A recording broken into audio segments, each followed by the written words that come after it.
ప్రతిష్ట నీ హృదయంలో మండితే నువ్వు భూమి నుంచి వెళ్ళిపోయేదాకా అది మండుతూనే ఉండాలి. నిత్య అగ్ని నీ లోపల నిత్యము మండుతూనే ఉన్న అగ్ని.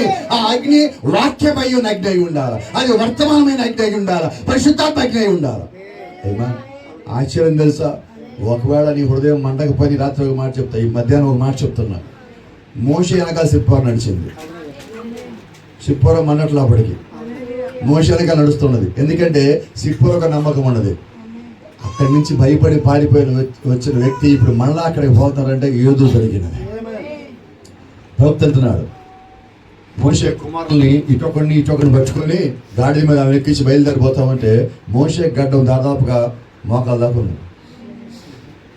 ఈ గడ్డం గాలికి గుర్తుంది. అప్పుడు దాకా వంగి నడుస్తున్న మోషే కరపట్టుకొని ఎప్పుడైతే దేవుడు పిలిచాడో ఈ వెన్నెముక సరైపోయింది. మోషేకి బలహీన మొత్తం సరైపోయింది. ఇప్పుడు మోషే నడుచుకుంటూ వెళ్తా ఉంటే ఆమె ఆశ్చర్యపోతుంది. ఆ మచ్చని మోషే నువ్వేనా పొద్దున కూడా నడుము నొప్పి అన్నావు, పొద్దున కూడా బలహీనంగా ఉన్నాను. ఇప్పుడేం జరిగినది?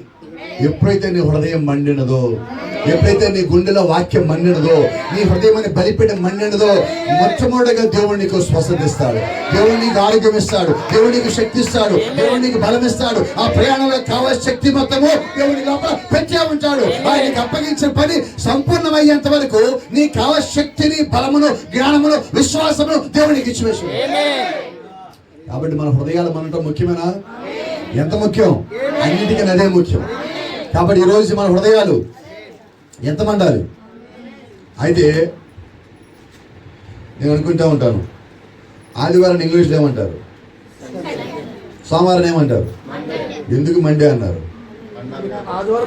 ఆదివారం మండి సోమవారం తలబడిపోతుంది. కానీ దేవుడు కూడా దాన్ని మండే అని పెట్టాడు. అలాగనే గుర్తొస్తాయి కదా మనకి. కానీ మనం మండటల్లా. సండే అయినా మండే అయినా మనం ఎప్పుడు మండుతూనే ఉండాలి. నీ బలిపీఠం మండుతూనే ఉండాలి. నీ ఇంట్లో కుటుంబ బలిపీఠం మండుతూనే ఉండాలి. నీ మోకాల ప్రతి నేల కాంతానే ఉండాలి. ప్రతిరోజు వాక్యం పనిచేస్తూనే ఉండాలి. ఈ రోజు ఏం వారం నాకు అవసరంలా.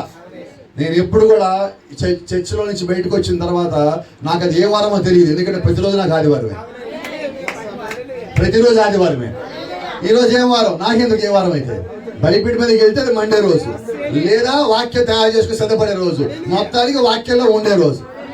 నువ్వు మండాలా లేదంటే వాక్యంలో ఉండాలా, రెండింటి ఏదో జరుగుతూ ఉండాలి. అలా ఉంటేనే దేవుడిని నువ్వు వాడుకోగలడు. అలాగుంటే నీ కుటుంబం భద్రంగా ఉంటుంది, కుటుంబం జాగ్రత్తగా ఉంటుంది, కుటుంబం బాధ్యతగా ఉంటుంది, నమ్మకంగా ఉంటుంది, విశ్వాసంగా ఉంటుంది. కారణం ఏంటంటే నీ కుటుంబంలో దేవుడు నేను నిత్యము చూస్తూనే ఉన్నాడు.